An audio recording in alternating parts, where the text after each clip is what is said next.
Hi friends, ఈరోజు గోరుచిక్కుడు egg curry చేస్తున్నానండి. First stove on చేసుకొని బాండి పెట్టుకొని ఆయిల్ పోసుకోవాలండి. ఆయిల్ వేడైన తర్వాత ఆనియన్స్ వేసుకోవాలండి. ఆనియన్స్ త్వరగా వేగనికి కొంచెం సాల్ట్ వేసుకోవాలండి. సాల్ట్ వేసుకోవడం వల్ల ఆనియన్స్ తొందరగా మగ్గుతాయండి.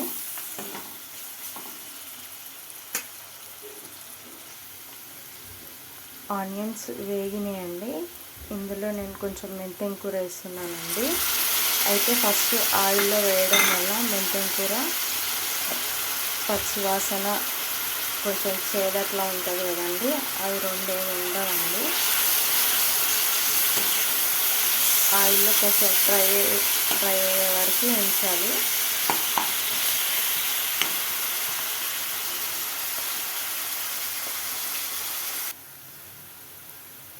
తర్వాత కొంచెం అల్లం వెల్లుల్లి పేస్ట్, పచ్చిమిర్చి, పసుపు వేసుకోవాలండి.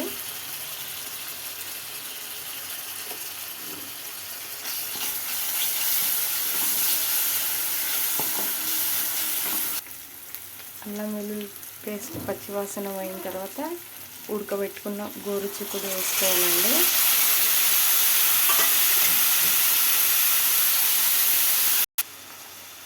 కొంచెం ధనియాల పొడి, కారం వేసుకోవాలండి.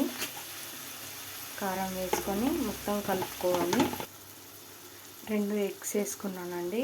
కొంచెం సేపు మూత పెట్టుకున్న తర్వాత కొంచెం మగ్గిన తర్వాత అప్పుడు మళ్ళీ ఒకసారి కలుపుకోవాలండి.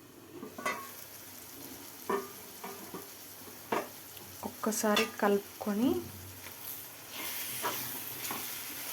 మళ్ళీ మూత పెట్టేసుకోవాలండి. అయితే ఎగ్ వేసుకోవడం వల్ల స్మెల్ అట్లా ఏమన్నా వస్తుందేమని డౌట్ ఉంటుందండి కొందరికి. అట్లా ఏముండదండి. వేడి మీద ఎంత టేస్టీగా ఉంటుందో చల్లారిన తర్వాత కూడా అంతే బాగుంటుందండి. నీచు స్మెల్ అయితే అస్సలు రాదు, చాలా బాగుంటుంది. ఒకసారి మీరు కూడా ట్రై చేయండి. కొద్దిసేపు మగ్గనివ్వాలండి.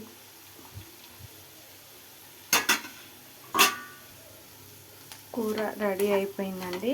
కొంచెం కొత్తిమీర వేసుకొని స్టవ్ ఆఫ్ చేసుకోవడమే. చాలా బాగుంటుందండి. ఒకసారి మీరు కూడా ట్రై చేయండి. ఈ వీడియో కనుక నచ్చినట్లయితే లైక్ చేయండి, సబ్స్క్రైబ్ చేయండి.